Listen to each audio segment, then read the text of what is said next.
दुर्व्यसन ये पाप का फल है। और जो जीवन में विपत्तियां आती हैं वो भी पाप का फल है। व्यसन का एक अर्थ किया है विपत्तियां। तो आचार्य चाणक्य इन सब को कह रहे हैं ये हमारे पाप कर्मों का फल है। सारंगधर पद्धति में और सुभाषितावली में इसी प्रकार के श्लोक बहुत सारे आए हैं। व्याधिर वित्तनाशः प्रिय विरिहो दुर्भगत्वम उद्वेगः सर्वत्र साभंगः स्फुटम भवति ही अकृत पुण्यस्य। कहते हैं रोग, धन का नाश, प्रिय व्यक्ति का वियोग हो जाना, शरीर में कुरूपता आना, बहुत सारे लोग कुरूप होते हैं, सुंदर नहीं होते, चित्त का उद्वेग, चित्त में चंचलता रहती है, पागलपन आ जाता है, आदि आदि।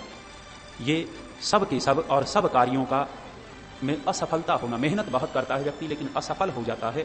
तो कहते हैं ये सब के सब पूर्व जन्म में पुण्य कर्म नहीं किए इसलिए भोग रहे हैं। और स्मृति रत्नाकर में बात लिखी, कहते हैं पूर्व जन्म कृतम पापम व्याधि रूपेण बाधते तत्शांति औषधि दानई जप होम अर्चना भी। कहते हैं कि जो हमने पूर्व जन्म में पाप किया था उस पाप का फल भयानक व्याधि, रोग आदि आ जाते हैं, पीड़ा आ जाती है, दुख आ जाता है। जो भी जिस प्रकार की विपत्ति आती है वो पूर्व जन्म के पाप कर्म का फल है। और कहा इससे कुछ शांति पाने के लिए कर्म फल तो भोगना पड़ता है, भोगना ही होगा, लेकिन हम उस कर्म फल को आराम से भोग सके उसके लिए उपाय लिखा है। औषधियों का सेवन करें, औषधि लेना नहीं छोड़े। रोग आ गया ये मान करके ये तो असाध्य है, उसको औषधि लेना नहीं छोड़े, औषधि लेते रहे, कुछ राहत मिलती रहेगी। दूसरा कहा दान करें। जब हमारे जीवन में संकट चल रहा है, दुख चल रहा है, रोग चल रहा है, उस समय दान करें। दान करने से क्या होगा, परमात्मा की व्यवस्था से वो जो दुख हम भोग रहे हैं उस दुख भोगने में हमें सरलता हो जाएगी। दुख तो भोगना पड़ेगा लेकिन विचलित होकर के नहीं भोगेंगे, ईश्वर की व्यवस्था से हम आराम से उस दुख को भोग लेंगे।